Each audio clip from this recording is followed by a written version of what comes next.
And they declared that they had never eaten a meal worthy of the name since the day they had sailed away with Croc. "This is the best smell of all," said Orm in a small voice. "There is time in it," said Toki huskily. He plunged his sausage into his mouth as far as it would go, bit off a length, and slowly closed his jaws. Then he swung hastily round, grabbing at the boy's coat as he attempted to move on with the trough, and said, "If it be not contrary to King Harald's orders, give me at once another length of that sausage. I have for some years past now fared indifferently among the Andalusians, where they have no food worthy of the name, and these 7 Yules I have longed for blood sausage, and had none." "My case," said Orm, "is the same." The boy laughed at their anxiety, and assured them that King Harald had enough sausage for everybody. He ladled out on each of their plates a good length of the thickest that he had. Then they were contented, and began to eat in earnest.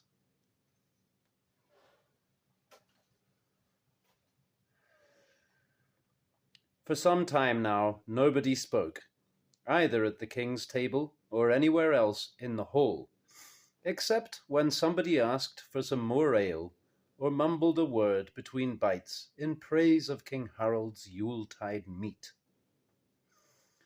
On Orm's right sat a young man who cut his meat with a knife that bore an engraved silver hilt. He was fair-skinned and had very long and exquisite hair, carefully combed. He belonged to Thorkel the Toll's company, and evidently came of good family, for he was honourably placed at the king's table, although he had as yet no beard, besides which his nobility was apparent from his fine clothing and silver sword belt. After the first flush of eating was over, he turned to Orm and said, "It is good at a feast to sit next to men who have travelled widely, and I think I heard that you and your neighbour have voyaged farther afield than most of us here." Orm replied that this was correct, and that Toke and he had spent 6 years in Spain. "For various reasons," he added, "our journey took longer than we had anticipated, and many of those who set out with us never returned." "You must have had many adventures worth the telling," said the other. "I myself, though I have not travelled as far as either of you, have also recently been on a voyage from which few came back." Orm asked him who he was and what voyage he referred to. The other replied, "I come from Bornholm, and my name is Sigurd, and my father was Buadigre, of whom you may have heard, despite your long sojourn abroad. I was with him at Jorunfjord when he was killed, and I was captured there, together with Vagn Åkesson and many others besides. Nor should I be sitting here tonight to tell the tale, if it had not been for my long hair, for it was my hair that saved my life, when orders had been given for all the prisoners to be killed."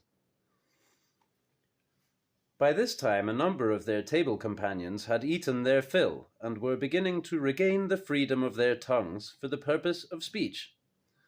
Toke now joined in the conversation, remarking that what the Bornholmer had just told had an unusual ring about it, and promised a good story.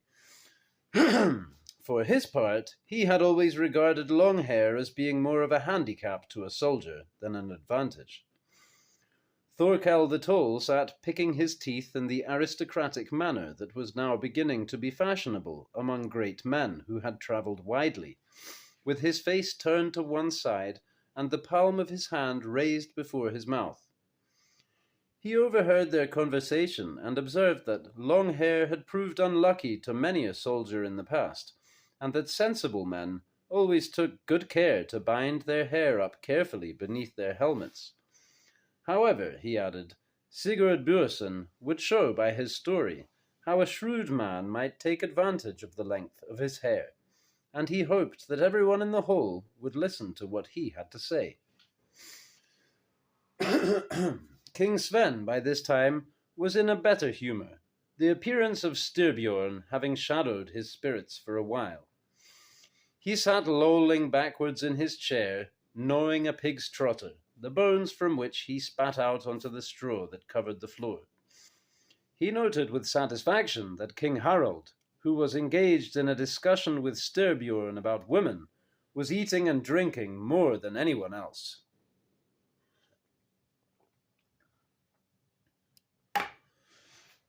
He too overheard what was being said farther down the table, and joined in the discussion, pointing out that a wise soldier also always remembers his beard, for when a battle was being fought in windy weather, a man's beard could easily get into his eyes, just when he was preparing to parry a sword thrust, or avoid a winging spear. Wherefore he told them he always made a point of having his hair plaited before marching into battle. But now he would be interested to hear how Sigurd Burson had taken advantage of his long hair, for men who had fought at Jorenfjord usually had adventures worth relating. Bishop Poppo had not succeeded in finishing all that had been placed before him, and the ale that he had drunk had given him hiccups. Nevertheless, he was capable of utterance, and he too joined in the discussion, saying that he would be happy to tell them the story of Prince Absalom, whose long hair had proved to be his downfall. This, he said, was a good and instructive story, which stood written in God's own holy book. But King Sven cut him off promptly, with the comment that he could keep such stories for women and children, if he could persuade them to listen to him. Words were then exchanged between him and the bishop on this score, but King Harald said, "A feast such as this, which lasts for 6 days, will allow us all time in which to tell our stories, and few things are better than to listen to good stories when a man has eaten his fill and has ale left in his cup. For it helps the time to pass easily between one meal and the next, and makes for less quarrelling across the tables. But let me say this in the bishop's favour, that he has good tales to tell. For I myself have listened to many of them with pleasure, concerning saints and apostles, and the old kings that used to reign in the eastern lands. He has told me many stories about one of them, whose name was Solomon, who was greatly beloved by God, and who seems to have been very much like myself, though it is true that he had more women. I think that the bishop should tell his story first, before the food and drink makes him sleepy, for our Yule drinking does not have the same good effect on him that it has on us, since he has not had sufficient time to accustom himself to it. After him, let other men tell of their adventures at Jorenfjord, or with Styrbjorn among the Wends, or elsewhere. We have, besides, here among us, men who have been as far abroad as Spain, whence they have sailed to my court, bearing with them a holy bell, which has been of great service to me, and I wish them to tell their story before this feast is done." They all agreed that King Harald had spoken wisely, and it was done as he suggested. So that evening, after the torches had been brought in, the bishop told the story of King David and his son Absalom.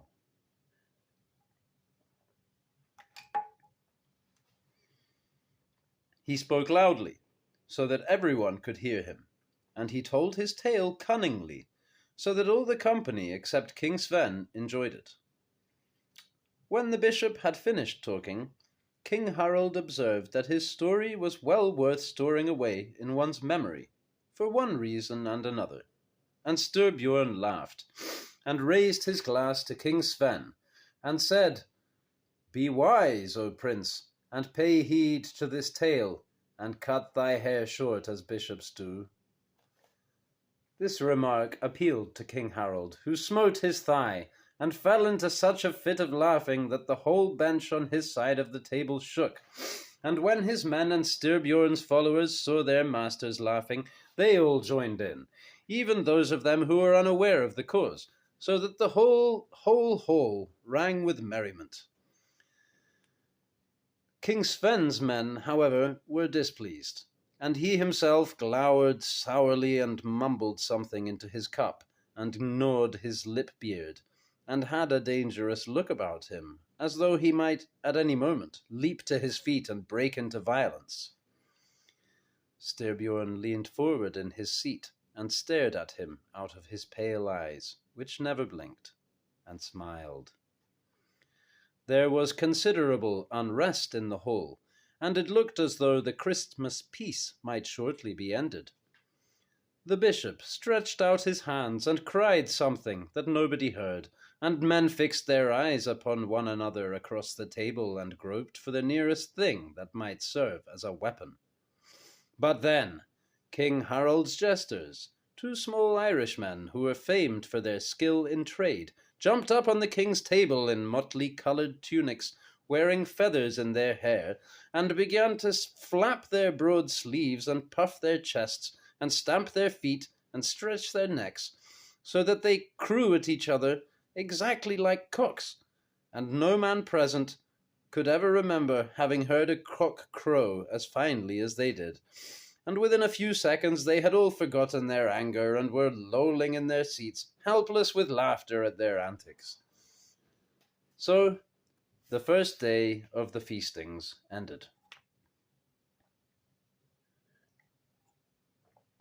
On the next day, when the eating was over and the torches had been carried in, Sigurd Björnsson told them of his adventures at Jorenfjord, and how he had been saved by his long hair.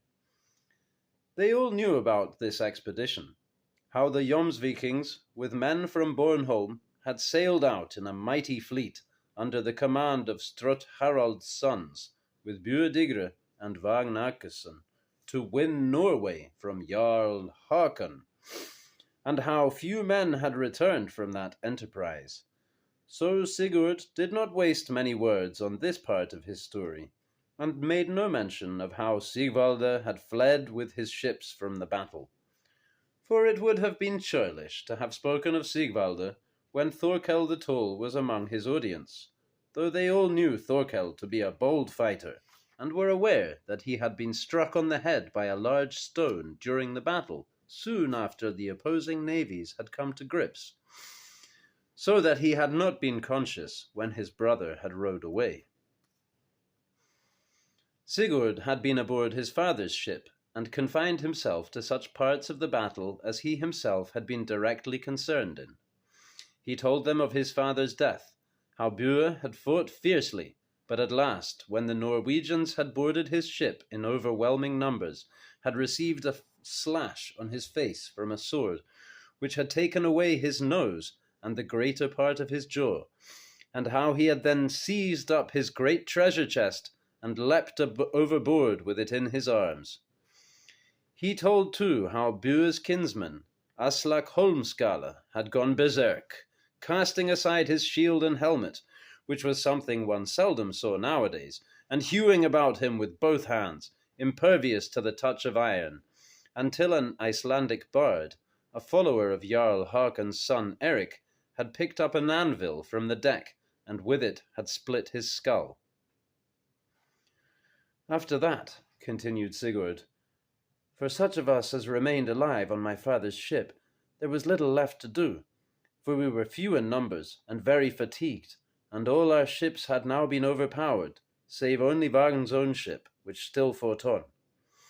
We were hemmed in the forecastle, so weary that before long we could lift neither hand nor foot, and at last there were but 9 of us left, all wounded, and there they pinned us with their shields, and so took us.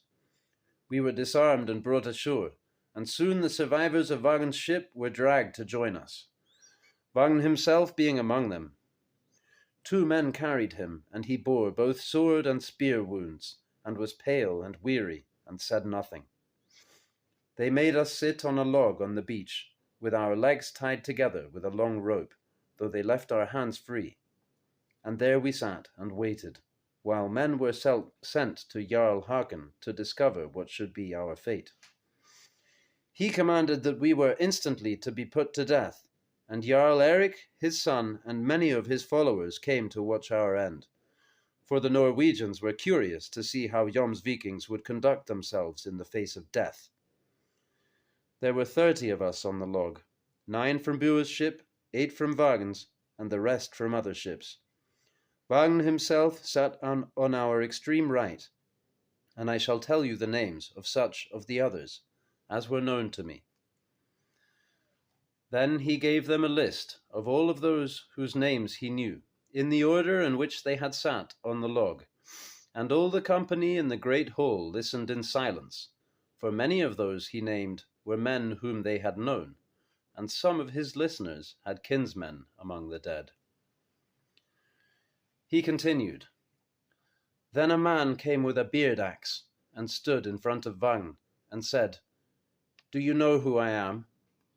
Vagn glanced at him, but he did not seem to notice him, and said nothing, for he was very weary. Then the other man said, I am Thorkel Leira. Perhaps you remember the vow you made to kill me and bring my daughter Ingeborg to bed. Now this was true, for Vagn had vowed thus before setting out, since he had heard that Thorkel's daughter was the most beautiful girl in Norway, besides being one of the richest. But now, continued Thorkel Leira, with a broad grin, it looks rather as though I am going to kill you. Vagn curled his lip and said, There are not yet Jomsvikings living. There are yet Jomsvikings living. They shall not live long, replied Thorkel, and I shall see it to myself, so that there shall be no mistake. You will see all your men die beneath my hand, after which you will shortly follow them. Then he went to the other end of the log, and proceeded to behead the prisoners, one after the other, as they sat there. He had a good axe, and went to work with a will, and he never needed to strike twice. But I think that those who were watching the scene had to admit that Vagn and Bua's men knew how to conduct themselves in the face of death. Two who were seated not far from me began a discussion as to what it would feel like once one's head was off, and they agreed that it was one of those things that are difficult to foretell. One of them said, I have a brooch here in my hand. If my brain is still working after I have lost my head, I shall stick it into the ground. Thorkel arrived at him, but as soon as the blow fell on his neck, the brooch dropped from his hand. That left only 2 men between Thorkel and myself. Sigurd Buason smiled quietly at his listeners, who sat in silent excitement. He raised his cup and drank a deep draught.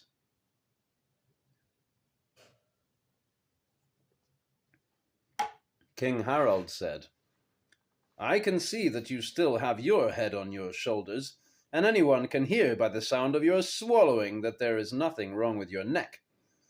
But that was a sorry situation you were in on that Norwegian log, and it is no easy thing to guess how you managed to escape to tell the tale, however long your hair.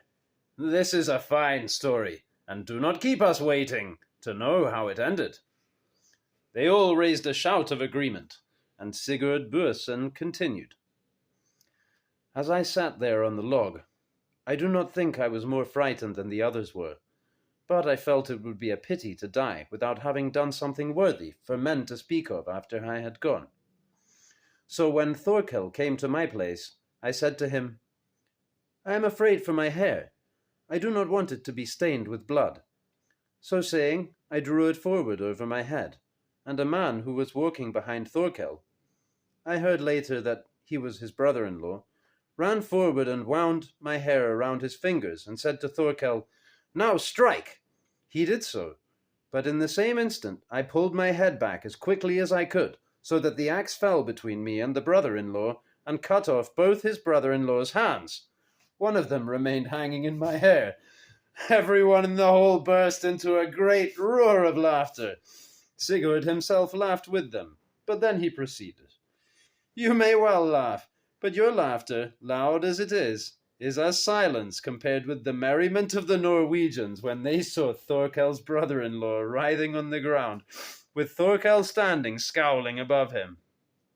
Some of them laughed so much that they fell over. Jarl Erik came forward and looked at me and said, Who are you? I replied, My name is Sigurd, and Bua was my father. There are yet Jomsvikings living. The Jarl said, You are truly of Bua's blood. Will you accept your life from me? From such a man as you, Jarl, I replied, I will accept it. Then they untied me. But Thorkel, ill-pleased at this, roared, Shall it be thus? Then it were best I lose no time in dispatching Vagn. Raising his axe, he rushed towards him, and as he sat quietly on the end of the log. But one of Vagn's men, named Skarda, a good man from Kivik, was seated 4 places from Vagn, and it seemed to him wrong that Vagn should lose his head before his proper turn arrived. So he threw himself forward over the foot rope as Thorkel rushed at him, so that Thorkel fell full length over his body and lay at Vagn's feet. Vagn leaned forward and took up the axe, and there was little weariness to be seen in his face as he buried it in Thorkel's head. I have fulfilled half my vow, he said, and still there are Jomsvikings living. The Norwegians laughed louder than ever, and Jarl Erik said, Will you have your life, Vagn? If you grant it to us all, replied Vagn. It shall be so, said the Jarl. So they freed us all. 12 of us escaped from the log with our lives. Sigurd Burson was loudly acclaimed for his story, and everyone praised the good luck he had made of his hair. They all discussed his story across the tables, admiring his good luck and that of Vagn, and Orm said to Sigurd, There is much that is common knowledge in these parts, which Toke and I are ignorant of, because we have been out of the country for so long a time. Where is Vagn now, and what happened to him after he escaped from the log with his life? From all that you say, his luck sounds to me greater than that of any other man I ever heard tell of. That is so, replied Sigurd, nor does it stop halfway. We rose high in Jarl Erik's favour, and after a while he sought out Thorkel, Leira's daughter, whom he found to be even more beautiful than he had imagined her, nor did she offer any objection to helping him to fulfill the remainder of his promise, so that now they are married and are well contented. He is thinking of coming back to Bornholm with her, as soon as he can find the time to do so. But the last heard of him was that he was still in Norway and was complaining that it would be many months before he could return home. For he became master of so many fine houses when he married the girl, and of so many great estates attached to them, that it will be no swift matter to sell them for the prices they deserve to command, and it is not Vagn's custom to sell things cheaply when he does not have to do so. Toke said, There is one thing in your story that I cannot help wondering about. I mean, your father's. Bua's treasure chest, which he took with him when he jumped overboard. Did you fish it up before you left Norway, or did someone else get there before you? If it is still lying on the seabed, I know what I should do were I to go to Norway. I should drag the sea for that treasure chest, for Bua's silver must have been worth a great fortune. They fished long for it, said Sigurd. Not only the Norwegians, but also such of Bua's men as survived.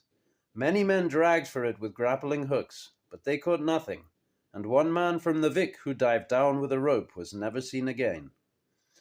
Then all of us concluded that Bua was such a Viking as would wish to keep his treasure with him on the seabed, and that he would have no mercy on any man who tried to take it from him, for he was a strong man and he loved his wealth.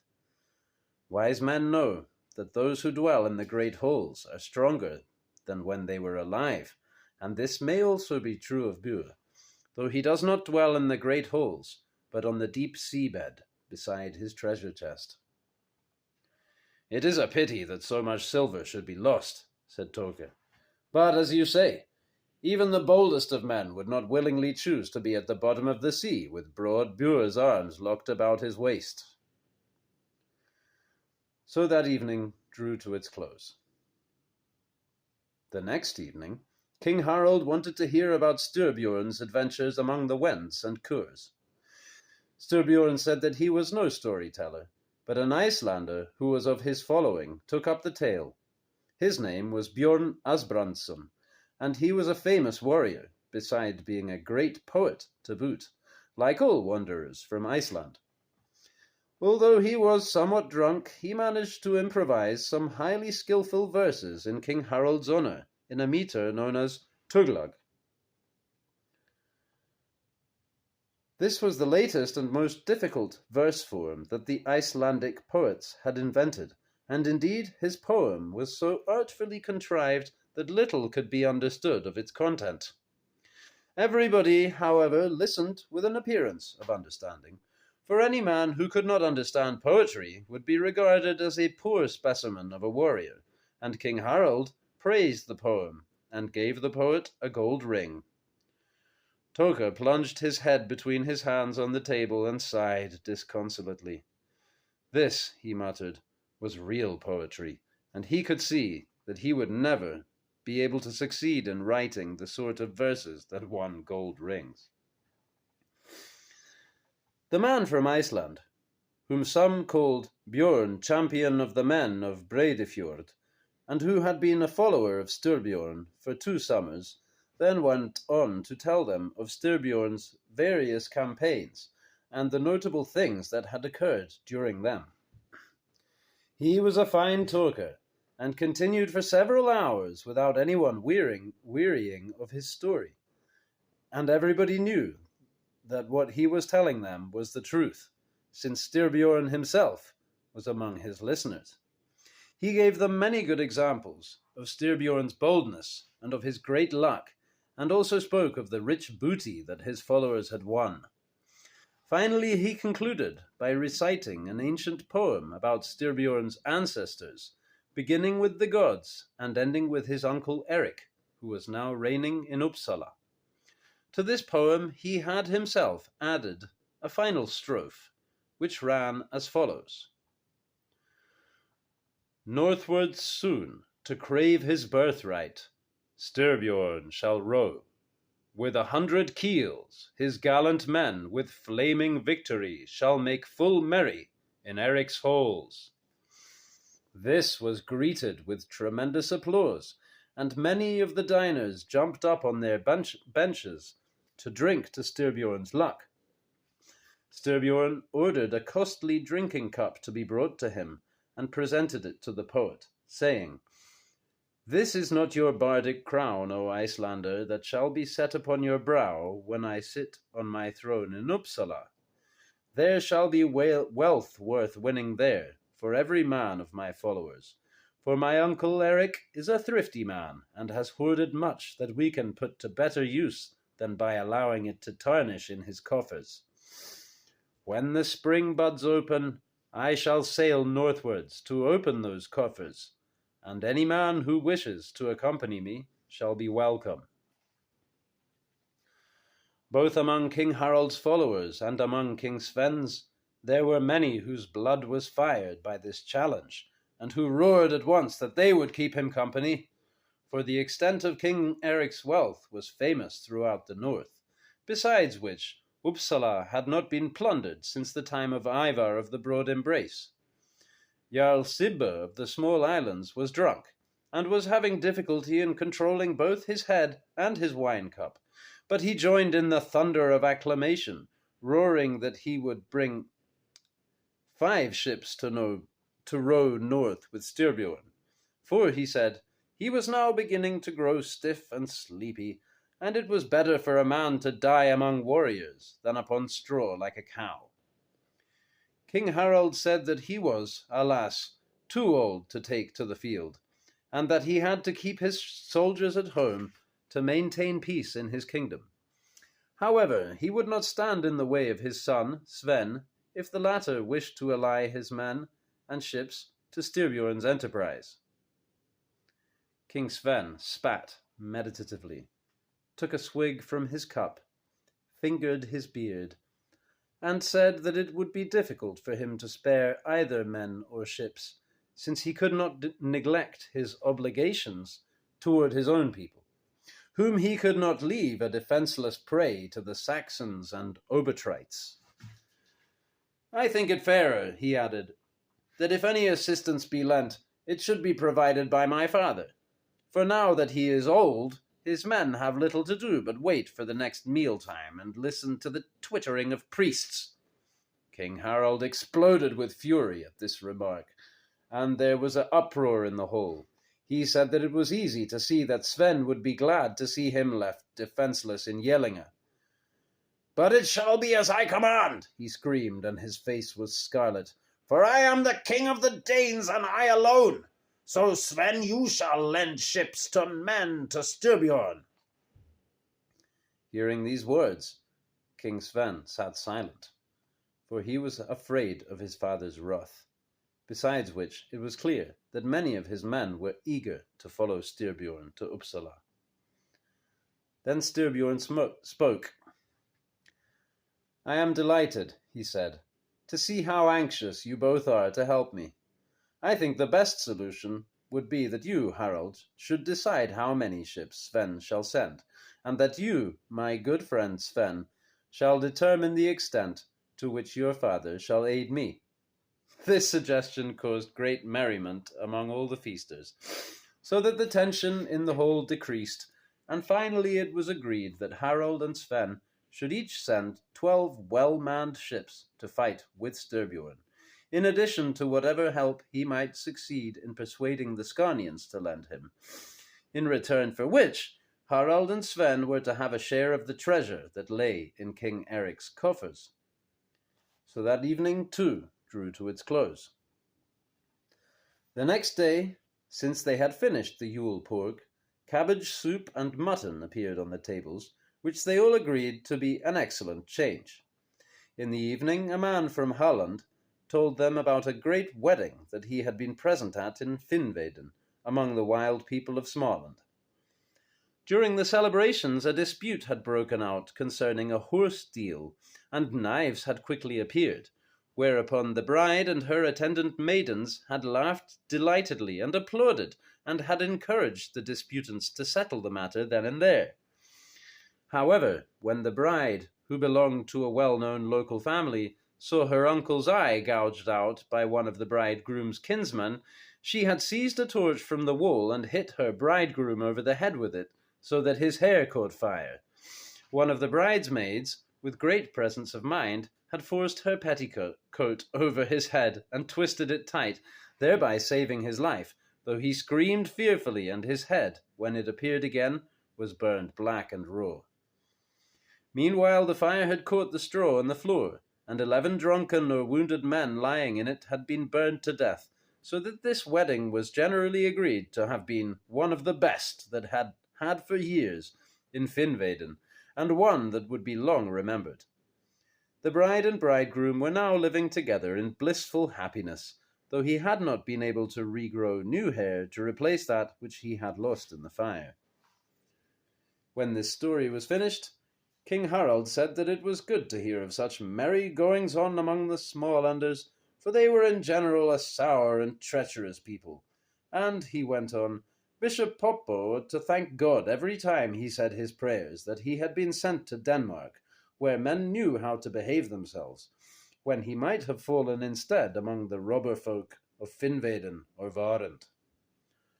But tomorrow, he concluded, let us hear about the country of the Andalusians, and the strange adventures that befell Orm, the son of Tosta, and Toke, son of Grey Gull, on their voyage, for this, I think, will amuse us all. So that evening ended.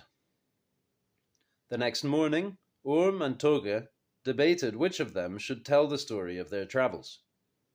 You are our chieftain, said Toge, so you must also be our historian.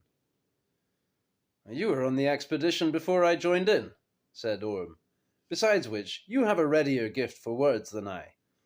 Anyway, it is time that you had a chance to talk your fill, for I seem to have noticed during these last evenings that once or twice you have found difficulty in listening in silence to all these stories that we have had to hear. It is not the speaking that worries me, said Toge, for I think I have as ready a tongue as most men. The thing that troubles me is that I cannot tell a story unless I am well supplied with ale, for my throat becomes dry easily, and our story is not one that can be told in a few sentences. I have managed to control myself for 4 evenings, on each of which I have quitted the king's table soberly and peacefully. Nonetheless, it has not been easy for me, though I have had little occasion for talking.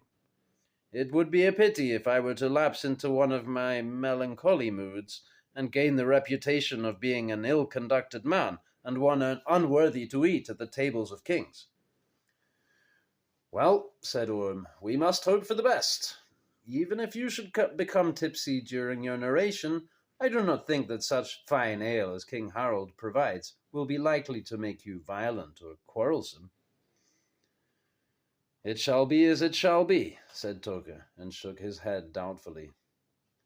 So that evening Toker told the story of Croc's expedition, and of all that had befallen them on their travels, how Orm had come to join them, how they had discovered the Jew in the sea, and how they had plundered the fortress in Ramiro's kingdom, of the sea battle they fought against the Andalusians, and how they had become galley slaves, and he told them how Croc had died. Then he described how they had been freed from their slavery, and the services that the Jew had performed for them, and how they had received their swords from Subaida. When he reached this point in his story, both King Harald and Styrbjorn expressed their wish to see these swords, so Orm and Toker passed Blue Tongue and Red Jowl up the table. King Harald and Styrbjorn drew them from their scabbards and weighed them in their hands, studying them carefully, and both agreed that they had never in their lives seen finer swords than these. Then the swords were passed around the whole table, for many of the guests were curious to examine such fine weapons, and Orm fidgeted nervously until he had Blue Tongue back at his waist again, for he felt half naked without her cheek against his thigh. Almost opposite Orm and Toker there sat two of Sven's followers, named Sigtryg and Dure, who were brothers. Sigtryg belonged to King Sven's own ship. He was a huge, coarse-framed man with a broad and extraordinarily bushy beard, which reached right up to his eyebrows. Dure was younger, but he too was rated one of King Sven's boldest warriors. Orm had noticed that Sigtryg had for some time during Toker's account of their adventures been throwing dark glances in their direction, and had once or twice appeared to be about to interrupt with some remark. When the swords reached him in the course of their passage round the table, he examined them closely and nodded to himself and seemed reluctant to pass them back. King Sven, who liked to hear about distant lands, now exhorted Toker to proceed with his story. Toker, who had been utilizing the interval well, replied that he would be glad to continue as soon as the man opposite him had finished looking at his sword, and that of Orm. At this, Sigtryg and Dure returned the swords, without saying anything, and Toker took up his tale again. He told them of Al-Mansur, and of his might and wealth, and how they had entered his service as members of his imperial bodyguard, and had had to worship the Prophet, bowing towards the east every evening, and renouncing many of the good things of life. And he told of the wars in which they had partaken, and of the booty they had won. When he came to the story of their march through the empty land towards St. James' burial place, and described to them how Orm had saved Al-Mansur's life, and how Al-Mansur had given him the great gold chain as a token of gratitude, King Harald said, "If you still have that chain, Orm, I should be interested to see it, for if it is as surpassing an example of the goldsmith's art as your sword is of the smith's, it must indeed be a marvel to look upon." "I have it still, King Harald," replied Orm. "I intend to keep it always, and I have always thought it wise to show it to other men as little as possible, for it is of such beauty as to awaken the covetousness of any man who is not a king or the wealthiest of lords. It would be churlish of me to refuse to show it to you, O king, and to King Styrbjorn and King Sven and the jarls, but I beg that it shall not be passed around for the other guests to see." Then he opened his tunic and drew out the chain, which he wore around his neck, and handed it to Sigurd Burson. Sigurd passed it to Halbjorn, the groom of the bedchamber, who sat on his right, and Halbjorn passed it across Bishop Poppo's place to King Harald, for the bishop's place now stood empty, he having had his fill of the Yuletide drinking, and being now confined to his bed, where brother Willibald was tending him. King Harald measured the chain and held it against the light, that he might the better examine its beauty. Then he announced that he had spent his whole life collecting jewels and precious ornaments, but that he could not remember ever having seen a finer work of art than this. The chain consisted of thick lozenges of pure gold, each lozenge being long and narrow, a good thumb in length, and the breadth of a thumbnail at its middle point, where it was widest, and from which it tapered inwards towards its ends, and each lozenge was joined to its fellows by a small gold ring. The chain comprised 36 such lozenges. Every first lozenge had a precious red stone set in its centre, and every second a green. When Styrbjorn held it in his hand, he said that this was worthy to have come from Wayland's smithy. He added, however, that there might be articles of equal beauty in his uncle's coffers. When it reached King Sven, he observed that it was the sort of prize for which warriors gladly gave their blood, and the daughters of kings their maidenheads. Then Thorkel the Tall examined the chain, and after he had praised it, as the others had done, he leaned down the table to hand it back to Orm. As he did so, Sigtrygg thrust out his hand to take it, but Orm was quicker, and his hand reached it first. "Who are you to snatch at it?" he said to Sigtrygg.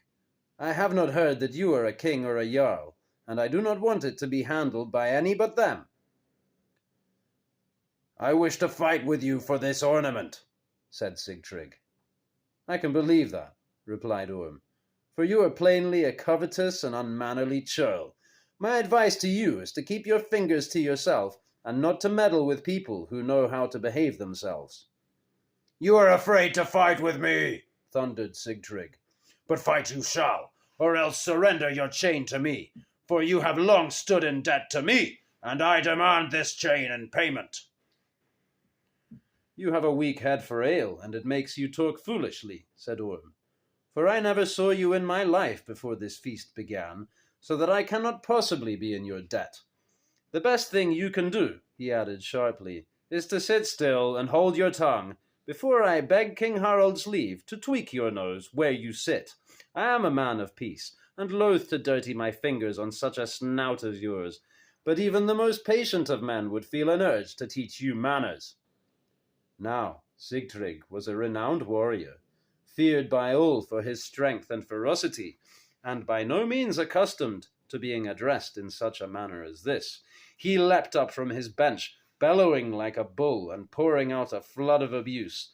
But louder still rang King Harald's voice through the hall, as he called furiously for silence, and demanded to know the cause of this disturbance. "Your good ale, O king," said Orm, "together with this man's greed for gold, have combined to drive his wits out of him, for he screams that he will have my chain, and claims that I stand in his debt, though I have never before set eyes on him."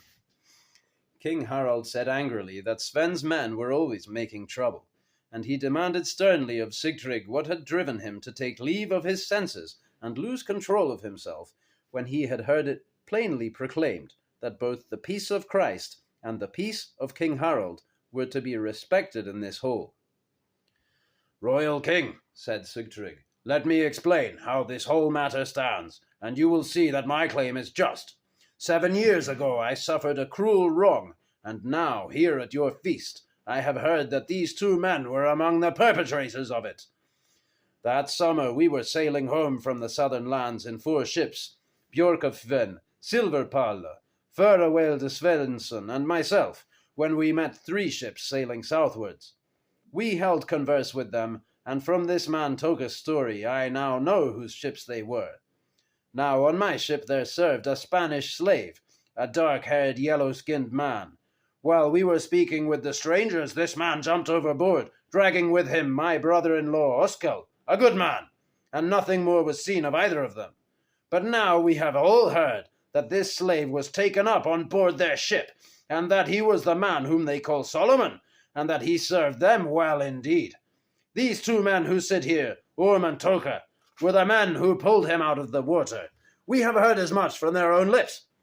For such a slave I could have got a fine price. This man Orm is now the chieftain of such as survived from Croc's company, and it is no more than justice that he should repay me for the loss I have thereby incurred. I therefore demand of you, Orm, that you surrender me this chain in payment for the loss of my slave and my brother-in-law, peacefully and of your own free will, failing which, that you meet me in single combat outside this hall on trodden earth with shield and sword now and without delay. Whether or not you give me the chain, I shall in any case kill you, for you have said that you wish to tweak my nose, and to me, Sigtryg, the son of Stigund, and kinsman of King Sven, no man has ever addressed impertinences and lived to see the end of the day on which he uttered them.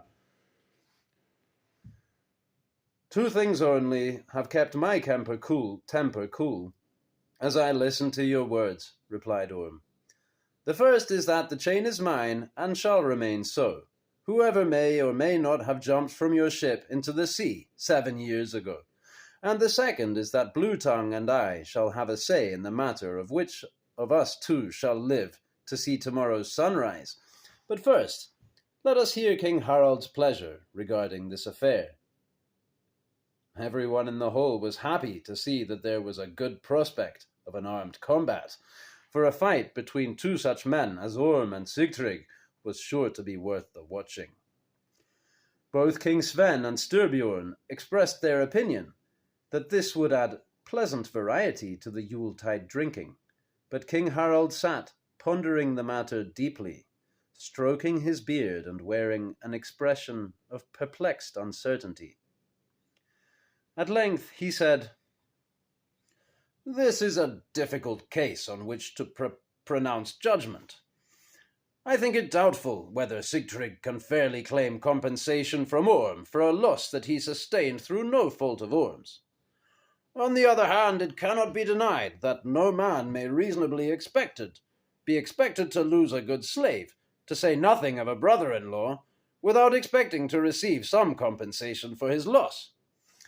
In any case, now that insults have been exchanged, they are bound to fight it out as soon as they are out of my sight, and such a chain as Orm wears must surely have been the cause of many combats in the past, and will certainly be the cause of many more in the years to come.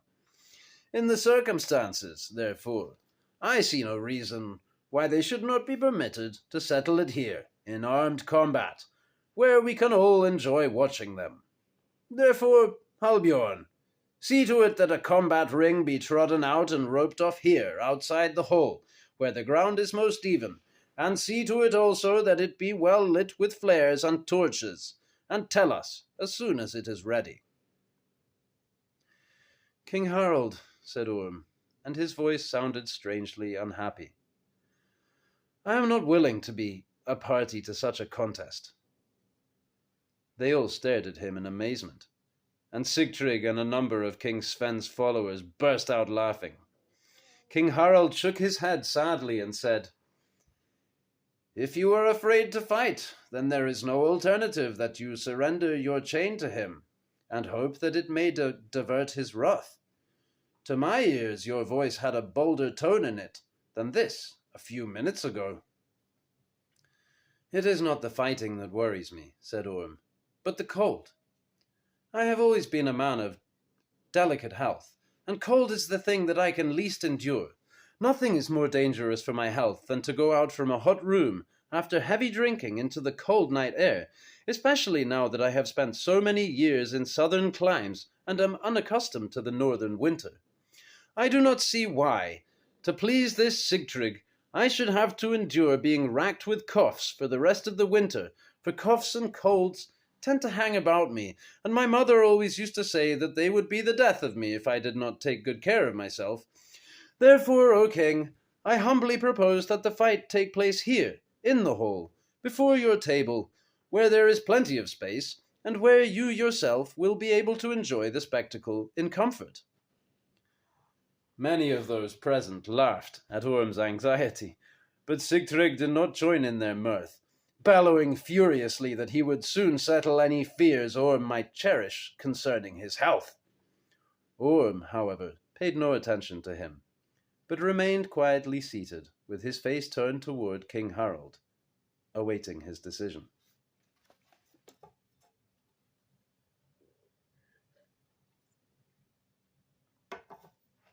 At last King Harald said, "I am sorry to see that young men are growing soft nowadays. They are not what they used to be.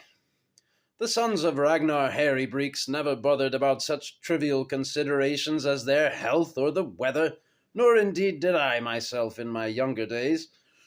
Really, I do not know of any young man today who is of the old metal, apart from Styrbjorn. I confess, however, that, now that I am old, it would be a convenience for me to be able to watch the fight without having to move from my present chair. It is lucky that the bishop is ill in bed, for he would never permit this to take place. Still, I do not see that the peace that we have come here to celebrate can be said to be broken by anything to which I give my assent, nor do I think that Christ could have any objection to a contest of skill, provided it be conducted with due propriety and the correct formalities.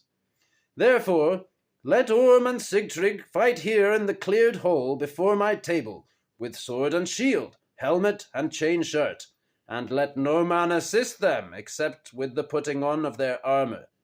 If one of them be killed, the matter is decided. But if either of them be no longer able to stand upright, or throw down his sword,